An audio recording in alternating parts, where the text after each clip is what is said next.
Shalom Bapak Ibu, bertemu kembali dengan kami dalam program 5 Menit Penuh Harapan. Kita melanjutkan pembelajaran kita tentang peristiwa penampakan Tuhan Yesus setelah peristiwa kematiannya. Dia bangkit dari kematian dan menampakkan diri kepada beberapa muridnya. Kita sekarang melihat penampakan diri yang keempat dari Tuhan Yesus Kristus.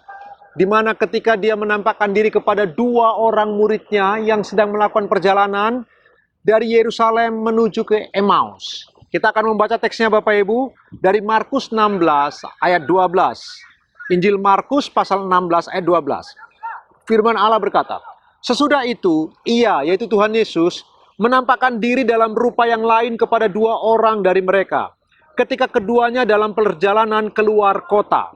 Menurut Injil Lukas, Bapak Ibu, kedua orang ini adalah Kleopas dan salah satu temannya. Dari Yerusalem, mereka menuju ke Emmaus. Kira-kira 7 mil perjalanan jauhnya. Mungkin hampir kira-kira 8, 9, 10 kilometer, Bapak Ibu. Lalu mereka berjalan, tiba-tiba Tuhan Yesus datang di antara mereka berdua, ngobrol-ngobrol. Tapi mereka berdua tidak menyadari bahwa itu Tuhan Yesus. Kita tahu ceritanya bersama-sama.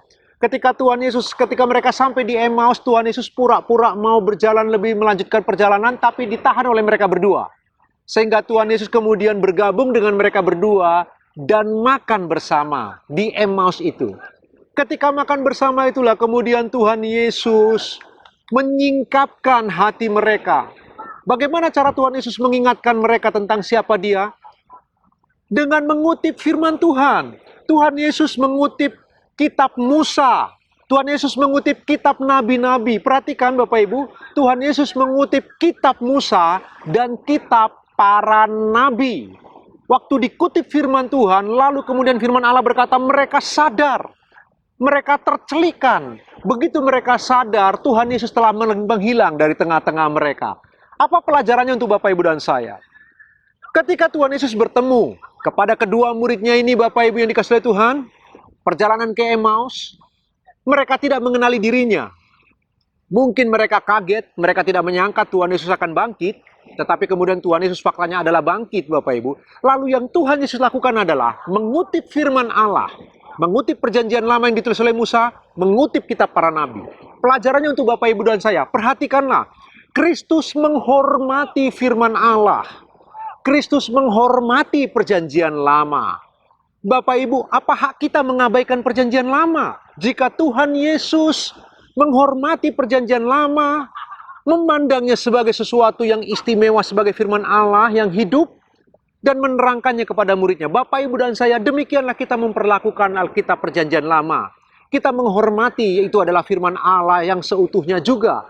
Tetapi lebih penting lagi Bapak Ibu, ingatlah bahwa firman Allah begitu penting untuk kita pelajari, kita renungkan, dan kita lakukan. Perhatikanlah Tuhan Yesus.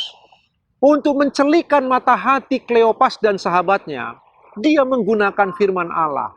Lalu bagaimana mungkin Bapak Ibu dan saya hidup menyembah Kristus, melayani Kristus, tapi mengabaikan firman-Nya, tidak membaca firman-Nya setiap hari, tidak merenungkannya dan belajar melakukannya dalam hidup kita sehari-hari. Bapak Ibu yang dikasihi oleh Tuhan Yesus Kristus, tidak boleh seperti itu. Setiap kita harus merenungkan firman Allah, harus belajar firman Allah dengan sungguh-sungguh. Firman Allah yang hidup, yang sanggup mengubah hidup kita, mengubah pola pikir kita, mengubah sistem nilai kita. Betapa pentingnya kita belajar firman Allah, Bapak Ibu yang dikasihi oleh Tuhan. Ingatlah baik-baik, melalui peristiwa penampakan Tuhan Yesus yang mengutip firman Allah ini, kita belajar hal yang begitu penting, Bapak Ibu. Firman Allah harus menjadi begitu penting dalam hidup kita. Seberapa banyak Bapak Ibu merenungkan firman Allah? Seberapa banyak waktu kita habiskan untuk belajar firman Allah? Jika untuk hal-hal duniawi, jika untuk hal-hal yang sementara, kita meluangkan waktu begitu rupa. Jika untuk belajar fisika, kimia, matematika, pendidikan sekuler, kita habis-habisan dana, habis-habisan waktu untuk mempelajarinya. Apakah Bapak Ibu punya kesempatan yang sama? Atau apakah Bapak Ibu meluangkan waktu yang sama? Seperti yang Bapak Ibu luangkan waktu untuk hal-hal pelajaran-pelajaran yang bersifat sementara. Sementara firman Allah yang bisa mengubah hidup kita sampai kepada kekekalan.